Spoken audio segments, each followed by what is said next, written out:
오늘은 그 데살로니가 지역에 대한 얘기가 나오고 베레아 얘기가 나오죠.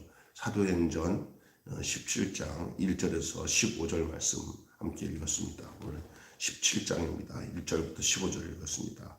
말씀의 제목은 복음의 진격, 전투적인 용어 같아요. 근데 여러분 우리 쭉 군사적인 어떤 전투적인 개념으로 사도행전을 보게 되면은 마치 좀 그 복음을 들고 전진하는 복음의 군사들이 여러 지역에 쳐들어가서 영적 전쟁을 복음을 전하는 일들이 꼭 그 기지를 점령하고 적진을 점령하고 그런 것들 그런 기분이 들어요. 그래서 이 복음의 그 기세가 아주 거침없는 거죠. 전쟁을 치르는 군사들이 적군을 향해서 이제 땅 따먹기 한다는 거 알죠? 땅을 점령하는 것처럼. 이 복음이 오늘 이 초대교회 특별히 사도행전에서는 그런 느낌을 가질 수가 있어요. 그래서 복음의 역사의 지류를 넘어 주류에 주목하고 있는가. 이 로마를 향한 복음의 기세가 아주 거침이 없습니다.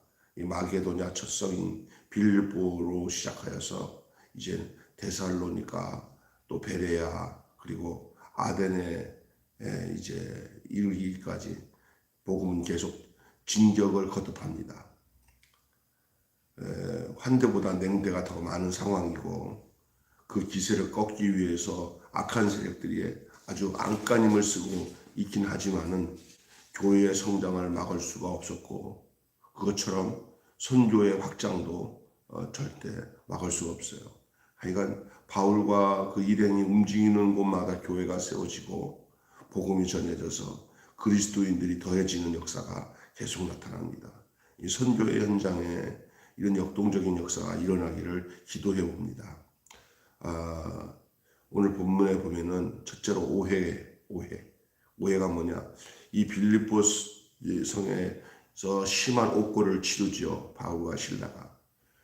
그런데 이 바울이 이 데살로니가 이제 이동해서 이제 이 빌립보에서 나와서 어디로 가냐면 데살로니가로 이동합니다. 그리고 그곳에서도 복음을 전해요. 데살로니가서를 보면은 이 데살로니가 사람들이 하나님의 말씀을 들을 때 사람의 말로 듣지 않고 바울이 전한 복음을 전할 때 사람의 말로 듣지 않고 하나님의 말씀으로 들었다고 하는데 이 데살로니가에서 하여간 복음의 역사가 강하게 일어나서 유대인 회당에서 3주 연속으로 강론할 기회를 얻었어요. 이 데살로니가의 축복입니다.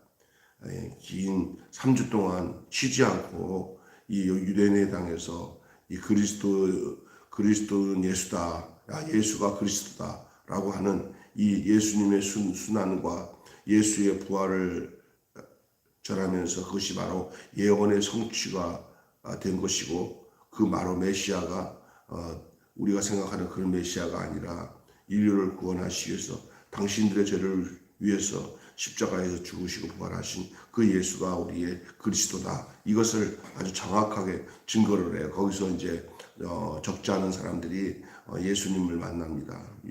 헬라의 규부인들이나 할 것 없이. 그래서 그 복음을 이 고린도에서 전해지고 고린도가 아니라 데살로니가에서 이 데살로니가 교회가 말씀 안에서 든든히 쓰게 됐어요.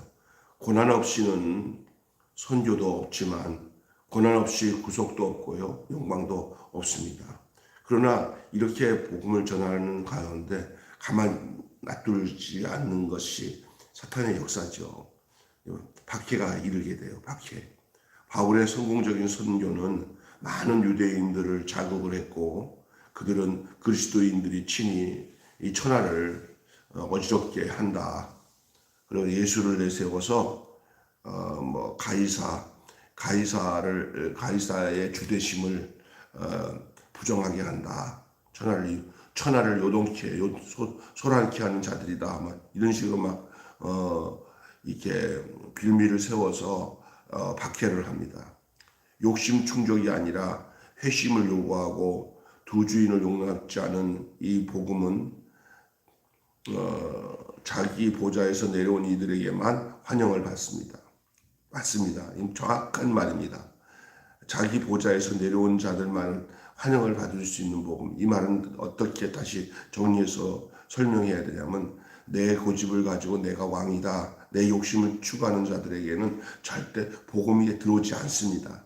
복음이 들어오지가 않고 이해도 안 됩니다. 도리어 그 복음은 자기가 박해해야 할 박해거리로밖에 볼 수 없습니다.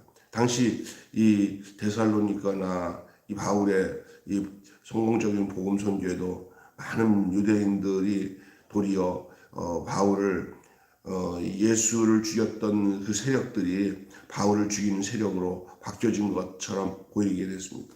이것은 유대 땅만이 아니라 이방 땅에도 동일한 역사가 나타나는 거예요. 그래서 복음이 전하는 곳에는 반대로 박해의 역사도 일어나게 되는 줄로 믿습니다.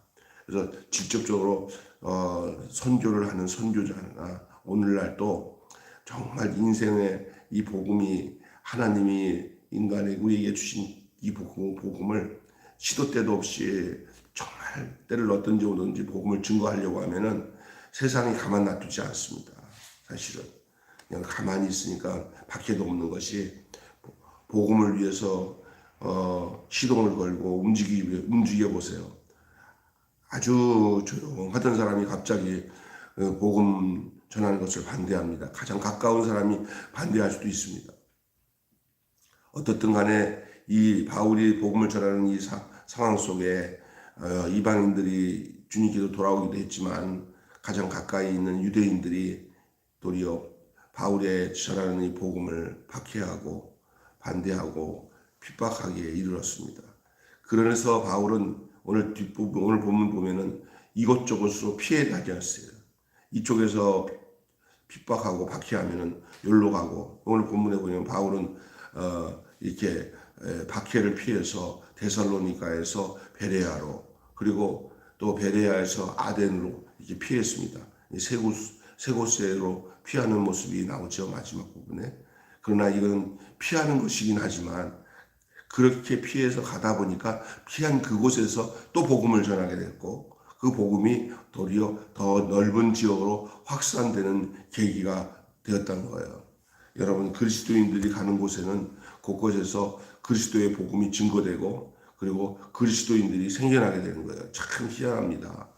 그래서 성경을 보든지 교회사를 보면은 어떤 곳에든지, 또 가까이 우리 시대에도 뭐냐면 성령 충만하고 은혜가 충만하고 복음을 전하는 사람 한 사람이 있으면 그 동네에 들어가면은 그 동네에 몇 사람이라도 예수를 믿어서 그곳에 복음이 증거되고 예수 마을이 되어지는 역사들을 우리는 보게 됩니다.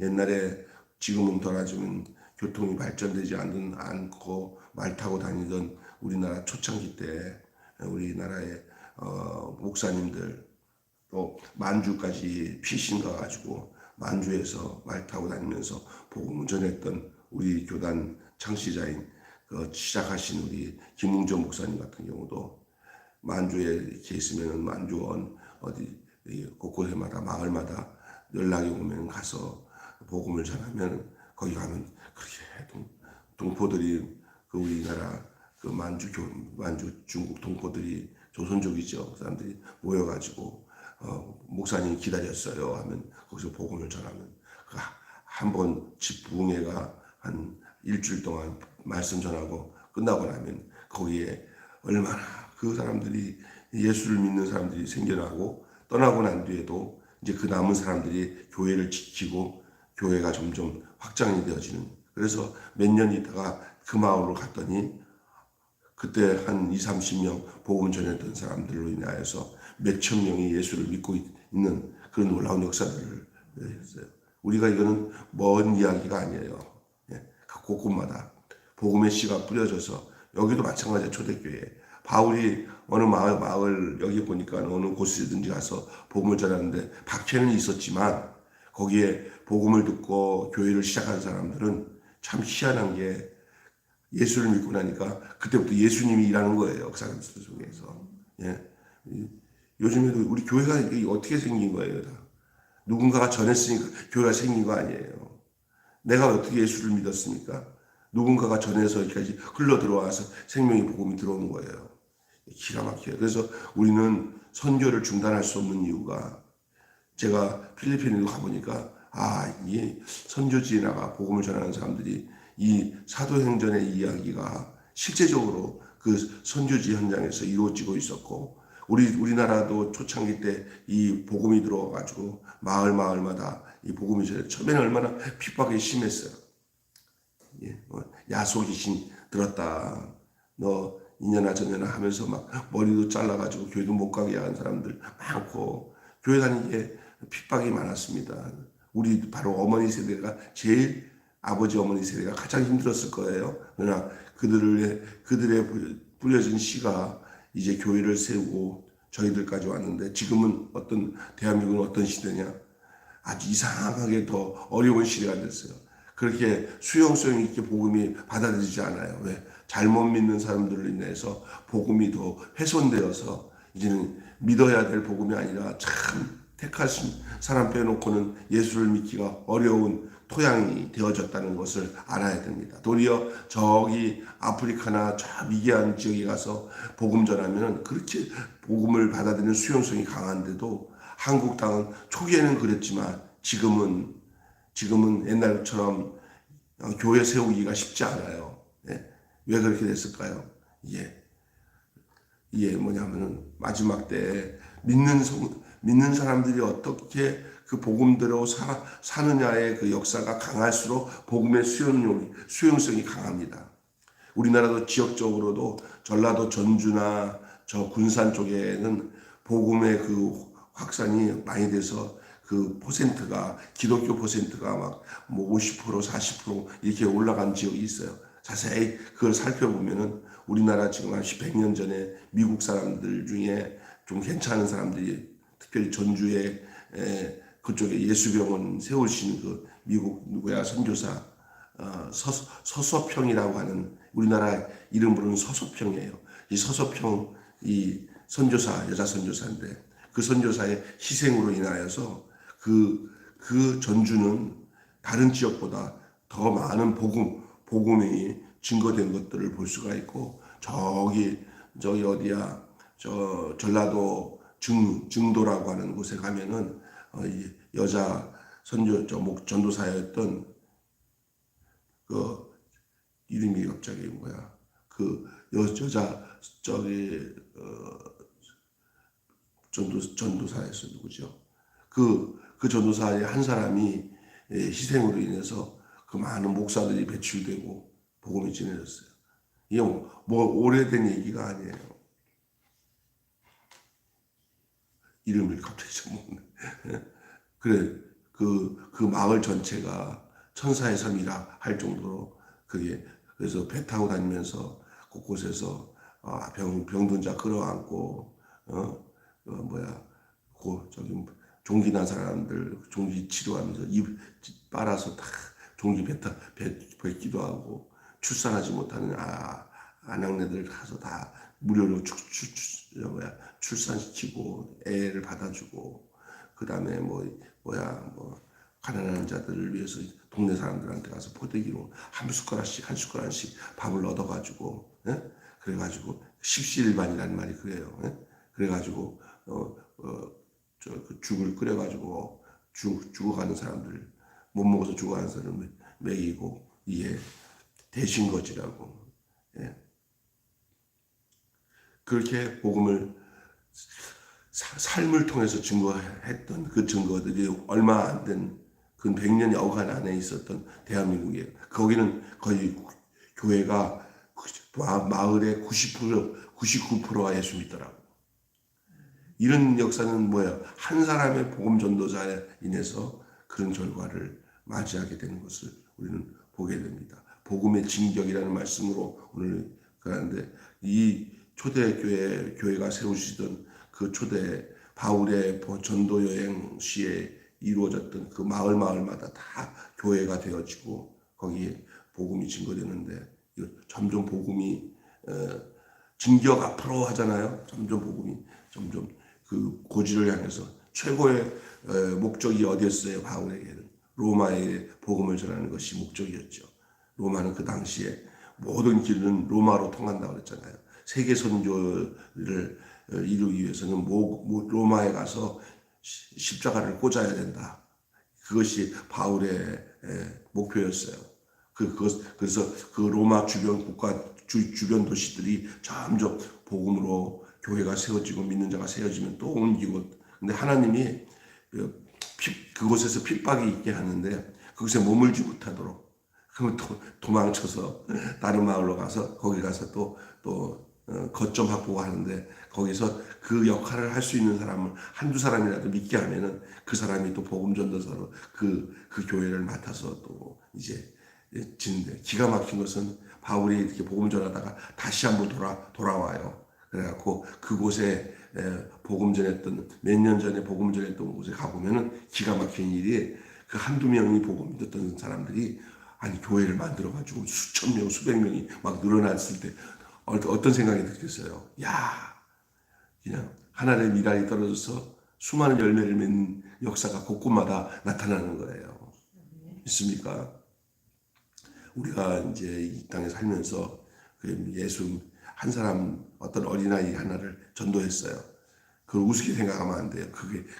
그런 어린아이 하나가 이 나라를 뒤집어 놓을 만한 위대한 주의 종이 될지 안 될지 우리는 어떻게 알겠어요, 그죠?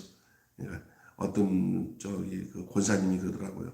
자기 집에 하숙을 쳤는데 그 하숙하러 들어왔던 그 젊은 총각들, 그 고시생들이 나중에 보니까 텔레비도 나오고 또 신문에도 보는데 아주 뭐 유명한 한국의 부흥사들이더래요. 복음을 전하는.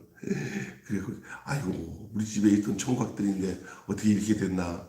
엄청난 교회 목사가 돼가지고 막 복음을 전하는 그것을 저한테 제가 그 교회 전도사 됐을 때 그 우리 이문순 권사가 막 자랑삼아 얘기해요. 목사님 저희 집에서 하숙치던 그 총각 요 사람이요 지금 여기 어디에서 큰 교회 목사님이 돼가지고 또 막 신문에도 나고 복음 전하고 또 저번에 보니까 저쪽에서 부흥한다고 포스트도 붙어서 막 그런 거 하면서 자기는 하나님 앞에서 할 말이 있어요. 그러더라고. 그래서 이런 사람들로 인해서 교회도 안 다니는 총각인데 그 하숙할 때 그냥 손목 잡고 끌어가지고 부흥회를 데리고 나갔대요.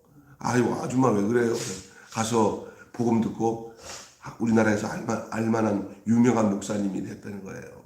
그런 사람이 두 사람인가 세 사람인가 얘기를 하더라고요. 아유 하숙치면서 하나님이 큰일 하셨네요. 그러니 오늘 제가 이 복음이 확산되는 일 아니 어떤 통로를 통해서든지 어떤 때는 도망치듯이 다른 마을로 갔어요. 이쪽에서 다 하지도 못하고 갔는데 라고 생각하지만 그쪽에 남아있던 몇 사람이 그 교회를 세워서 그 다음 일은 그러니까 내가 못했다고 해서 다 일 못하는 거 아니에요. 씨만 뿌려놓으면 그 씨들이 자라고 또 그 씨도 증식이 되어서 복음은 점점 확산이 되고 하나님 나라는 점점 확대되어 나가는 줄로 믿습니다. 오늘 여기까지 말씀을 나눴습니다. 한마디로 땅끝을 향해 복음의 진격을 막을 자가 없다. 땅끝을 향해 나가는 복음의 진격을 막을 자가 없다라는 말씀이 주제가 되겠습니다. 기도하겠습니다. 하나님 아버지, 사도행전 1장 8절의 말씀대로 오직 성령이 너희에게 임하시면 너희가 권능을 받고 예루살렘과 온 유대와 사마리아와 땅끝까지 이르러 내 증인이 되리라 하신 그 말씀대로 이제 바울에게 전해진 이 복음이 바울이 이제 사도로 오늘 실라와 함께 곳곳으로 피해 다니면서도 복음을 전했지만 그 간 곳마다 믿는 자가 생기고 복음은 점점 확산되어지는 모습을 보게 됩니다. 마치 누룩이 쭉 퍼져서 전체 밀가루 반죽에 누룩으로 다 덮어버리는 것처럼 이 복음의 진격은 어떤 누구도 막을 수가 없었습니다. 이 복음이 바로 오늘 우리에게까지 임하고 우리가 이 교회에 위해서 또 이 복음을 위해서 또 땅끝까지 이르러 복음을 전할 마음을 가지고 선교사를 파송하고 또 선교사들을 지원하며 이 복음이 세계 땅끝까지 세계 끝까지 이르기까지 그 사명을 감당하도록 하신 줄로 믿습니다. 당시 초대교회 이 사도행전에서의 바울은 최고의 복음 전하는 목표가 로마에까지 가서 복음을 전할 목적으로 이제 복음이 시작됩니다.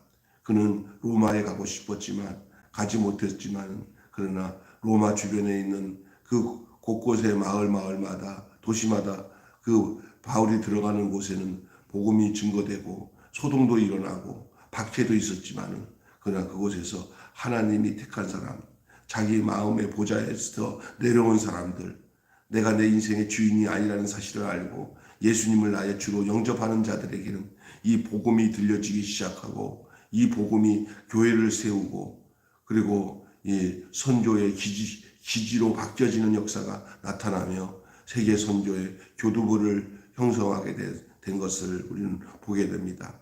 그러한 이 복음의 역사가 가까이 우리나라에도 100년 전에는 이 땅에 복음의 역사가 없었지만 선교사들이 와서 뿌린 이 생명의 복음으로 인하여 대한민국 곳곳에 십자가가 달린 교회가 없는 곳이 없게 되어진 줄로 믿습니다.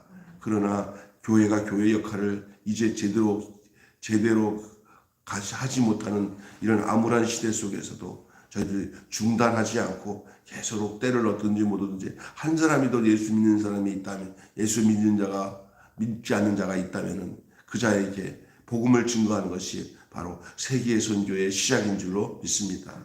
아무리 우리가 전도했을 때 다 예수 믿는다고 하는 사람도 있지만은 그러나 곳곳에 믿다가 낙심돼서 신앙생활 못하는 사람들도 다시 복음을 전해야 될 대상자인 줄로 믿습니다. 이 땅에 우리 주변의 영혼들마다 우리가 나를 위해서 이 땅에서 와서 십자가에서 죽으시고 부활하신 그 주님이 우리의 구주이신 것을, 우리의 메시아인 것을, 구세주인 것을, 그리스도인 것을, 예수가 그리스도인 것을 우리가 때를 얻든지 뭐든지 증거하는 삶을 살아갈 수 있도록 하나님 인도하여 주시옵소서. 우리 주 예수님의 이름으로 기도하옵나이다. 아멘. 주님 가르친 기도로 마치겠습니다. 하늘에 계신 우리 아버지의 이름을 거룩하게 하옵시며 아버지의 나라가 오게 하시며 아버지의 뜻이 하늘에서와 같이 땅에서도 이루어지게 하소서. 오늘 우리에게 일용할 양식을 주옵시고 우리가 우리에게 잘못한 사람을